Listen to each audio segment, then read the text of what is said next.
On repart les amis, on repart donc autour de cette émission passionnante sur le capital développement, le capital investissement. Sujet de réindustrialisation, est-ce que ça vous pouvez y participer? Je crois que c'est toi Claire qui me disais que c'était 25% de vos investissements aujourd'hui qui sont dans l'industrie. En fait, on a une image, on parle beaucoup dans la presse de tech, de licorne et tout à fait. Mais on n'a pas exactement l'image correcte des investissements et de la nature des investissements des acteurs du capital investissement, parce qu'en termes de secteur, l'industrie, c'est à peu près 25% pour nous. Donc, c'est des entreprises qui sont sur les territoires en France. Alors, j'ai quand même quelque chose à souligner, c'est que nos principaux secteurs d'investissement sont la santé, les biens et services, l'industrie et tout ce qui est tech et services informatiques.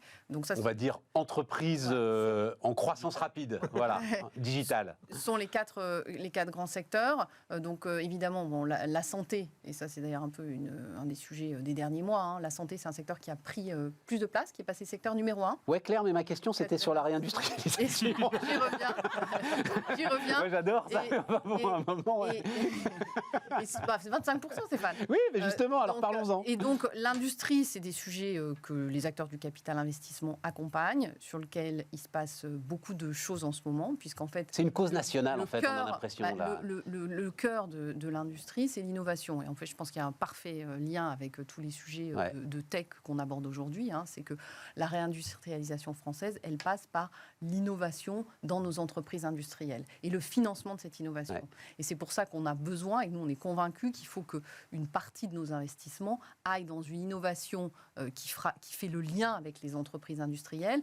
Aujourd'hui, je vous avais déjà donné cet exemple-là la dernière fois avec une entreprise qu'on accompagne qui s'appelle Chero. Mais oui, je crois qu'il n'y en a pas d'autres. Non, mais qui travaille sur l'hydrogène. Mais c'était très intéressant. Et qui travaille sur l'hydrogène, parce que je pense à l'hydrogène pour dire que sur ces sujets d'industrialisation profonde et de transformation des entreprises, on a aujourd'hui le plus grand fonds mondial qui est en train de se lever en France sur le sujet de l'hydrogène, qui va faire 1,5 milliard d'euros.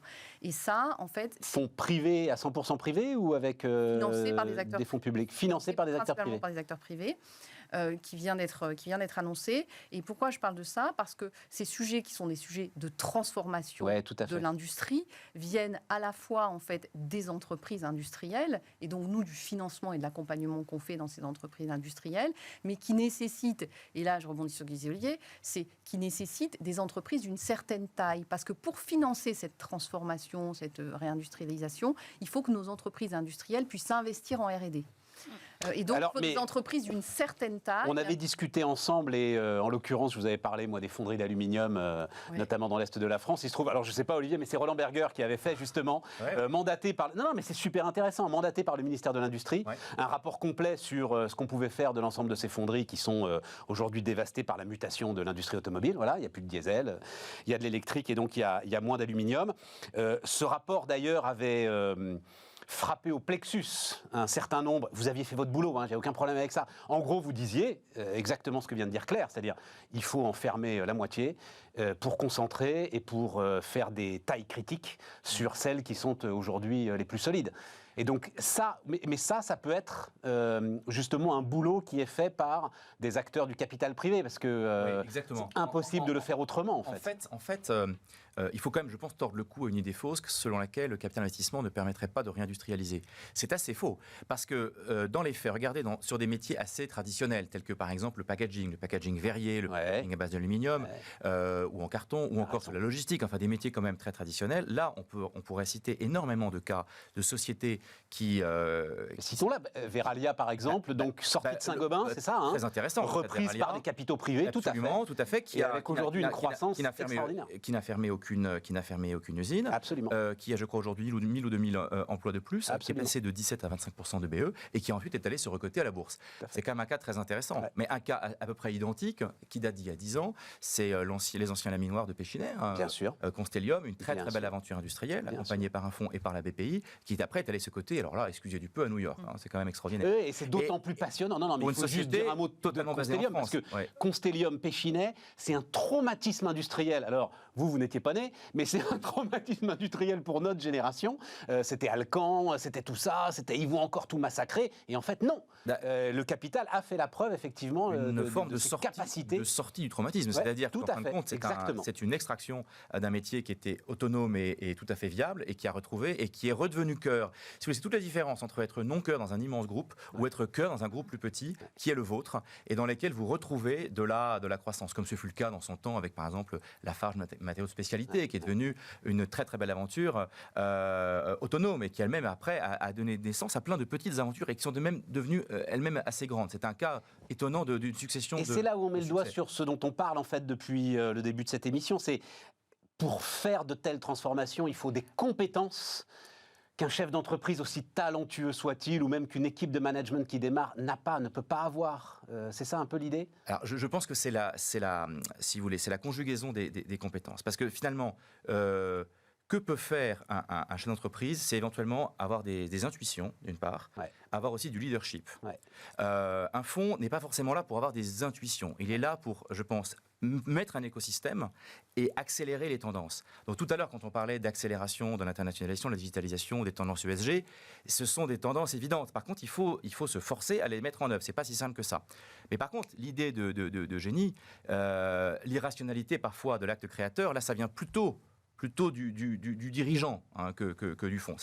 Faut quand même dire les choses. Il y a un mix de compétences autour de cet écosystème. Enfin, il faut qu'il y ait une harmonie. Oui, c'est ça. Sans doute parfois compliqué à trouver. Chacun apporte une pierre à l'édifice qui est un peu distincte.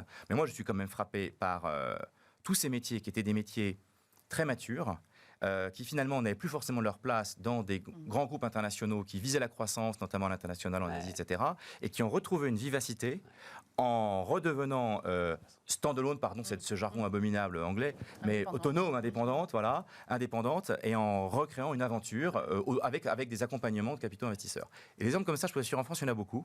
Moi, il me donne de l'espoir par rapport à votre question de réindustrialisation. Tout à fait. Et je pense qu'on a notre rôle à jouer. Parce que dans la transformation, aujourd'hui, on parlait d'attractivité, pour une entreprise industrielle, pour attirer en termes d'emploi, il faut aussi se transformer. Et proposer à ses salariés un environnement de travail qui n'est absolument plus celui qu'on pouvait imaginer il y a 15 ou 20 ans. C'est pour ça que tous ces sujets de transformation profonds, finalement, liés à ces critères ESG, ils transforment en profondeur l'entreprise et l'industrie. Donc, certainement, ça va être dans les années à venir des besoins de financement et des besoins de renforcer les fonds propres, parce que ça va prendre du temps, parce que ça va réorienter des investissements productifs, d'automatisation, de confort sur certains postes de travail.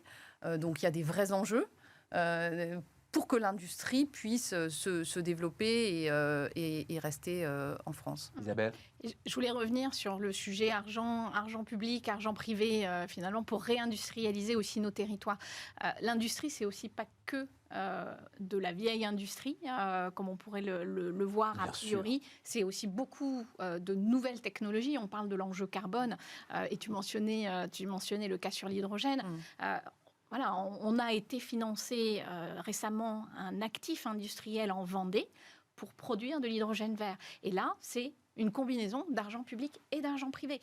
Et donc, il faut être audacieux, il faut avoir des jeunes dirigeants qui se lancent dans le secteur industriel sur un enjeu qui est de décarboner notre production d'énergie et qui arrivent à rassembler des chercheurs, des scientifiques, des ingénieurs pour mettre en place une nouvelle industrie dans les territoires de manière vertueuse, dès le départ. Et là, vous avez de l'argent public, de l'argent privé qui arrive. Et il faut venir aussi d'où vient l'argent privé. Il faut aussi se rappeler que nous avons en France beaucoup de chance d'avoir des investisseurs institutionnels qui sont aussi ce qu'on appelle, nous, les bailleurs de fonds. C'est ceux qui viennent souscrire dans les fonds que nous gérons et ensuite, c'est leur argent que nous allons investir dans des entreprises ou dans des actifs d'infrastructure. Et bien, ces acteurs-là, aujourd'hui, ils veulent avoir une utilité territoriale, une utilité sociétale. Et donc, leur enjeu de réindustrialiser, de redynamiser l'économie dans les territoires, c'est un enjeu numéro 1 pour eux. Et donc, c'est aussi une façon de montrer que finalement, tout le monde se rencontre. Tout le monde a intérêt, actuellement, en tout cas en France, il y a une vraie dynamique autour de cet enjeu de réindustrialisation des territoires, de redynamisation des territoires avec tous les secteurs. Absolument. Et c'est, oui, Mathieu, non, juste ajouter, c'est forcément le temps long. C'est-à-dire, c'est ça la différence par rapport, effectivement. On ne peut pas. Les exemples que tu donnais ne pouvaient pas être financés par la bourse. C'est pas possible, elle n'est pas faite pour ça. Et elle ne peut pas avoir cette vision à 5 ans pour décider si l'histoire est viable ou pas. Oui, et puis Mathieu, je peux témoigner aussi du fait que nous, même en tant que fonds d'investissement, nos propres investisseurs, dont tu parlais à l'instant, vont mettre les critères ESG dans leurs critères de sélection des fonds auxquels ils allouent des capitaux. Donc nous-mêmes, si on veut récupérer des capitaux à gérer, ce qui est notre métier, si on veut pouvoir les investir dans des startups, on doit répondre à ces critères-là, à la fois par les tests d'investissement qu'on déploie.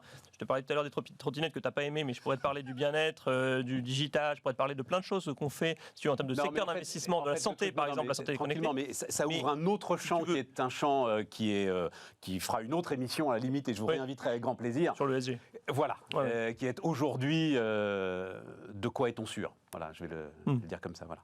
Exactement. Quels sont les bons labels? De quoi est-on sûr? Label, réglementation. Quels sont exactement comment vont évoluer les réglementations et tout. Voilà. Complètement. Mais je te laisse finir. Non, mais c'était ça le premier point. Le premier point que je voulais faire. Et puis le deuxième élément sur l'industrie, la bonne nouvelle pour la France, c'est quand même qu'on parle de domaine quand on parle de ce qu'on appelle l'industrie 4.0, c'est-à-dire les technologies qui viennent aussi alimenter l'industrie existante en nouvelles technologies, la robotique par exemple, ce genre de choses.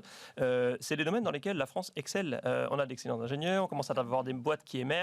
On a un savoir-faire, et c'est toujours bien de se dire que dans les secteurs stratégiques pour le pays, on a un savoir-faire historique dans lequel on a une chance de faire émerger des leaders mondiaux. C'est toujours plus facile de faire émerger des leaders mondiaux quand on a cette espèce d'a priori positif du reste du monde sur notre capacité à réussir dans un secteur donné. Donc ça, on le voit dans l'industrie parce qu'on a ces savoir-faire mathématiques, informatiques, traditionnels en France, qu'on connaît depuis des décennies et qui font le succès de nos boîtes.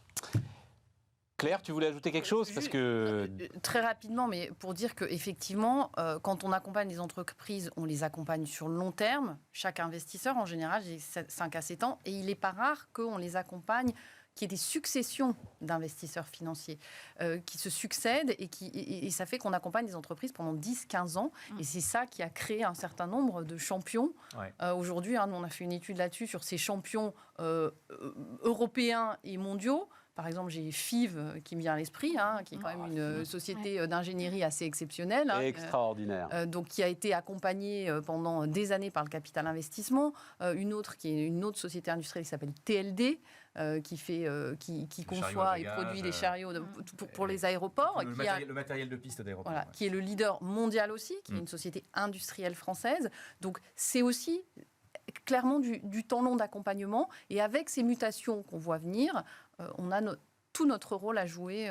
Et c'est là qu'il faut distinguer aussi ces actifs. C'est là qu'il faut distinguer aussi les cycles d'investissement qui sont ceux des investisseurs. On peut rester 5 ans dans une boîte, de la vie indépendante de la boîte. C'est-à-dire que c'est pas parce qu'une boîte technologique doit changer d'investisseur au bout de 5 ans, parce que nous, il faut bien qu'on rende les capitaux à ceux qui nous les ont confiés, avec une plus-value, que l'entreprise elle-même doit se vendre à ce moment-là.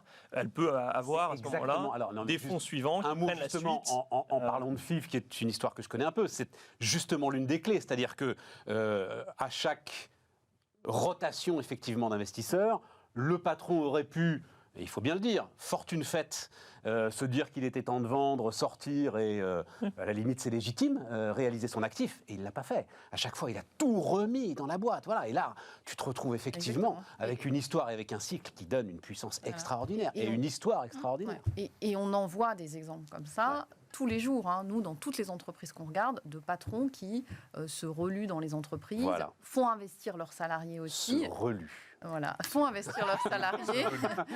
Est-ce que tu te relues? Ouais, peut-être me reluer. Et deviennent des actionnaires significatifs, voire majoritaires. Voilà, c'est ça. Là, je crois qu'on a le secret d'un des facteurs de compétitivité du capital investissement. C'est cette importance à ces dirigeants qui ne sont plus simplement des managers qui gèrent pour compte d'eux, mais qui peu à peu sont déjà impliqués financièrement, mais qui même deviennent eux-mêmes des capitalistes. Ils sont eux-mêmes des capitaines d'industrie.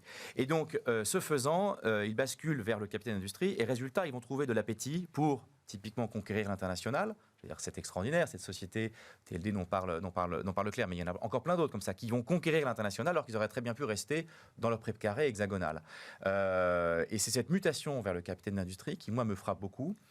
Du reste, ceux, quand on les interroge, qui en parlent, nous disent à quel point ça a été une révélation dans leur vie. Je dis ça exprès dans leur vie parce que souvent, ils n'ont pas démarré en montant une start-up. Il y a bien des start-upers qui ont démarré en montant des start-up, mais il y a aussi des gens qui ont découvert à un moment donné le capital investissement dans le courant de leur vie du dirigeant et qui se sont mutés en capitaine d'industrie sur le tard, entre guillemets. Pour en rester à... Alors, Frédéric Sanchez, en l'occurrence, le patron de FIV, il est au cœur de cette boîte. Elle est en train, en fait, de partir en ruine. C'est quand même... Ce sont les héritiers de ceux qui ont construit la Tour Eiffel, c'est ça, FIV. Et il se dit, c'est pas possible. Et il va faire exactement ce que tu décris. Voilà. Oui. Sur 5 ans, 10 ans... Et avec un autre effet bénéfique aussi, qui est que quand les cycles d'investissement tournent, donc les premiers business angels, dans le cas des entreprises technologiques, vendent leur part pour les céder à un plus gros fonds qui va prendre la suite, ça veut dire aussi qu'ils font de la plus-value et qu'ils peuvent la réinvestir ensuite. Ouais. Et donc, des dirigeants ou des business angels qui ont gagné de l'argent et qui réinvestissent dans l'économie, ça fait autant de savoir-faire en plus et ça fait autant de capitaux pour réamorcer la pompe. Alors, parfait. Dernière partie, justement, ce qui nous amène à les Français et le capital. C'est une Arlésienne, Claire, depuis... Je me souviens de Jacques Chirac parlant de l'idée qu'il fallait drainer l'épargne des Français vers le capital. Et en fait, on n'y arrive jamais, quoi. Et c'est aussi ce que j'ai annoncé quand j'ai pris mes fonctions comme nouvelle présidente de France Invest. Et c'est un de mes objectifs clairement affichés. Bonne chance. Puisque, merci, mais on est en train de s'en donner les moyens, je vais vous expliquer comment. Donc, en fait, ce que j'ai dit, c'est que je souhaitais qu'il y ait 10 milliards qui soient levés à horizon 5 ans auprès des particuliers. Oui, mais alors, ça, 10 milliards, ça va, mais c'est tout petit, 10 milliards, 1700 milliards d'assurance vie. C'est tout petit. Ah oui, c'est moins. Oui. Alors, si on fait le constat aujourd'hui, c'est les flux d'épargne annuels. Bon, en 2020, ça a été un peu exceptionnel puisqu'on a eu un surcroît d'épargne, mais c'est moins de 1%. Donc, on est à 0,6% de l'argent des Français, de l'épargne des Français investie vers l'économie réelle. Donc, c'est sûr qu'on a de la marge. D'accord. Ça, c'est certain. Mais voilà. Donc, comment on fait ? Et donc, tout ce qu'on peut espérer, c'est passer de 0,6 à 0,7, quoi. Si on doublait déjà, ça serait, vu les montants en jeu, quand on parle de 150 milliards par an d'épargne, ça serait déjà, si on double... ce serait significatif. Ça serait significatif. Mais donc, comment on fait ? Parce que c'est ça, je me donne des objectifs, mais comment on fait pour les atteindre, ces objectifs ? Alors déjà, je pense qu'on est dans un moment différent de celui qu'on a vécu, où on a quand même un alignement des planètes. Et je m'explique. On a aujourd'hui des sociétés de gestion, donc qui sont nos adhérents France Invest, qui historiquement s'intéressaient plutôt, comme Isabelle le disait, aux investisseurs institutionnels qui investissaient dans cette classe d'actifs.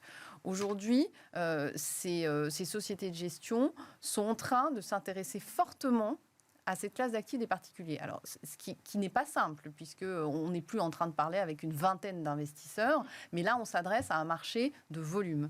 Donc, ça implique de la digitalisation dans les sociétés de gestion, ça implique d'y mettre des moyens. Aujourd'hui, on n'avait pas vu ça jusqu'à maintenant. Ce que je vois aujourd'hui, moi, sur le terrain, ce sont des sociétés de gestion qui s'équipent, qui mettent des moyens financiers et humains pour adresser ce segment des particuliers. Donc, bon, déjà, les producteurs, entre guillemets, sont là, ils sont en train de se mettre en ordre de marche.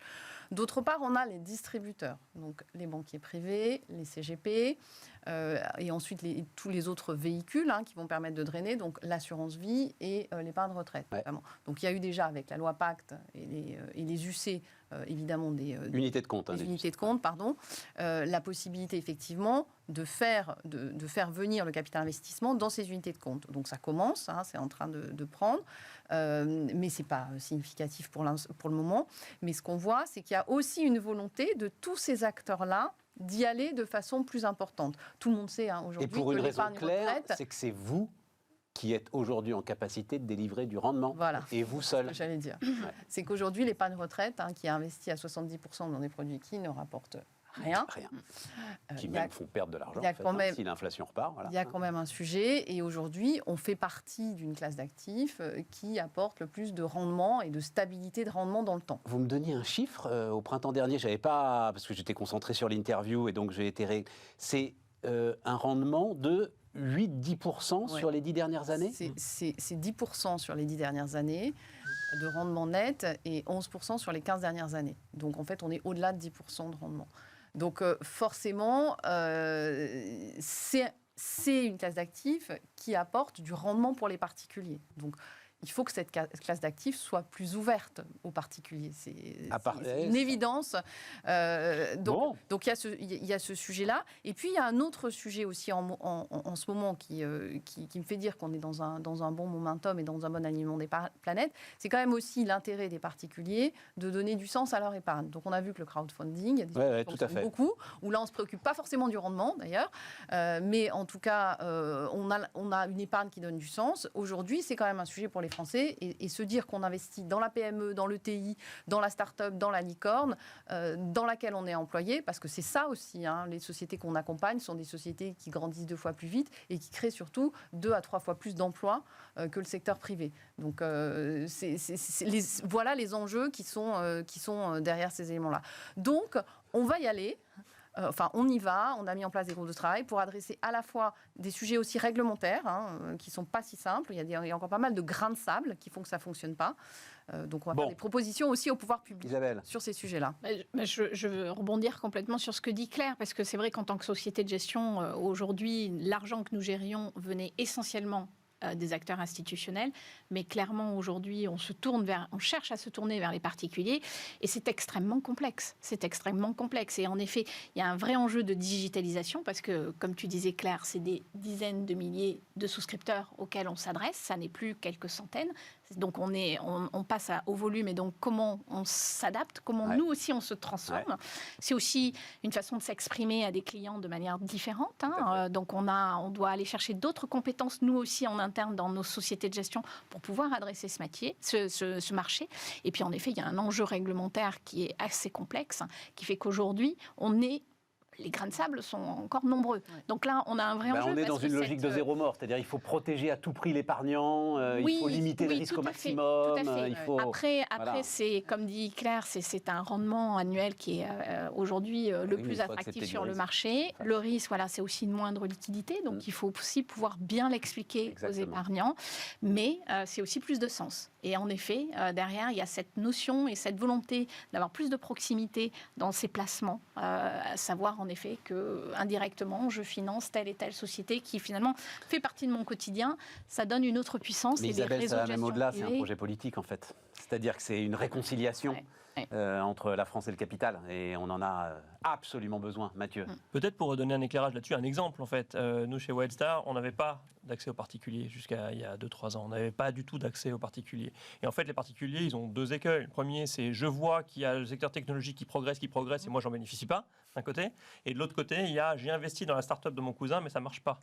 Et nous, on est là pour réconcilier les deux. C'est-à-dire que quand vous investissez dans un fonds, typiquement, il ne faut pas investir dans un fonds, d'ailleurs, il faut investir dans plusieurs fonds pour diversifier votre épargne. C'est la base de la gestion financière. Mais on donne accès, nous, maintenant, par des conseillers en gestion patrimoine ou par des banques privées, à des gens, à des fonds technologiques qui permettent de façon dérisquée d'avoir accès aux meilleures sociétés technologiques. Donc cette approche-là, elle est intéressante parce qu'elle permet de profiter. Il se passe quelque chose, l'épargnant est intéressé, le politique est intéressé parce qu'il a besoin de drainer de l'épargne vers l'innovation. Et puis tout un chacun voit bien qu'il faut aller vers ce type de modèle. On a accès à un secteur qui est en développement et en même temps en protégeant son risque parce qu'en tant que particulier, on ne va pas se permettre de prendre une paume importante si on n'a qu'une ligne en participation. D'où l'intérêt de pouvoir accéder à des fonds de capital investissement comme on peut le faire aujourd'hui. Olivier ?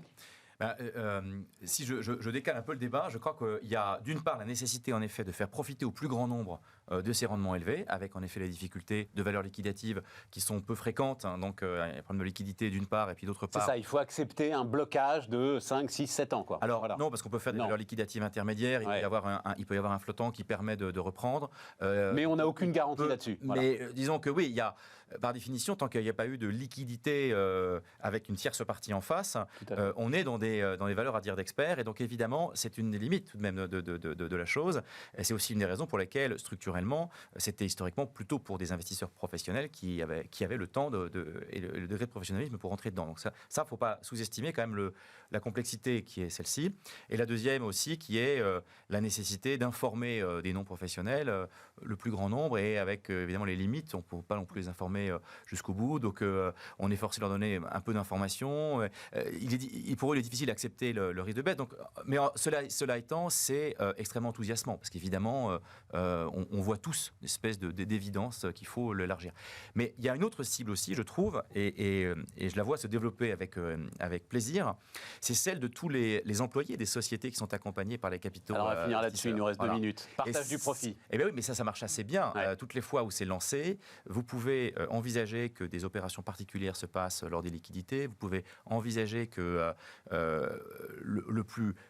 les employés de manière assez large participent avec éventuellement des structurations par niveau de risque, pourquoi pas, parce que non, mais c'est très important. C'est possible de faire ça. Techniquement, c'est un magnifique message de fin, c'est-à-dire le chef d'entreprise qui va faire appel en fait du capital développement va avoir tout à coup des outils incroyables, une palette d'outils pour associer l'ensemble de ses salariés au profit, ce qui est aujourd'hui très compliqué. Et ça, je crois que les sociétés d'investissement sont tout à fait mûres pour ça. Enfin, je ne parle pas, c'est Claire nous le dira. Mais en tout cas, moi je vois, parce que je suis très proche des industries elles-mêmes, qu'on aura là un terreau favorable. C'est une certitude. Aujourd'hui, de toute façon, ce que je disais, c'est que le capital humain est tellement important dans l'entreprise que nous, on a la conviction qu'il faut qu'il soit associé et que tout le monde soit associé. Et que le partage de la valeur se fasse entre les actionnaires et pas uniquement le top management, mais avec l'ensemble des salariés de l'entreprise. Et alors, on pousse vraiment ça et on va continuer à le pousser. Aujourd'hui, notre ambition, c'est que 100% des entreprises accompagnées par le capital investissement d'ici 2030 et c'est mis en place ces outils de partage de valeur qui sont au-delà des outils légaux de participation ou à disposition d'intéressement, mais vraiment de partage de valeur avec l'ensemble des salariés. Alors, la loi PACTE nous a aidé à ça, puisqu'aujourd'hui, on a un mécanisme de partage de valeur qui a été mis en place dans le cadre de la loi PACTE qu'on peut utiliser. On a aussi les mécanismes de FCPE. Donc, on a aujourd'hui une palette d'outils, mais c'est un enjeu clé. Je parlais des enjeux environnementaux, les enjeux sociétaux dans nos entreprises et dans les entreprises qu'on accompagne sont au cœur de la croissance, de l'intégration et du capital humain des entreprises. Donc ça, on le pousse, on va le pousser et on ne lâchera rien sur ce sujet de partage de valeur. Magnifique phrase de fin pour cette émission formidable. Merci mesdames, merci messieurs. Merci. Et nous les amis, on se retrouve demain pour un nouveau numéro de Bismart. Merci Stéphane.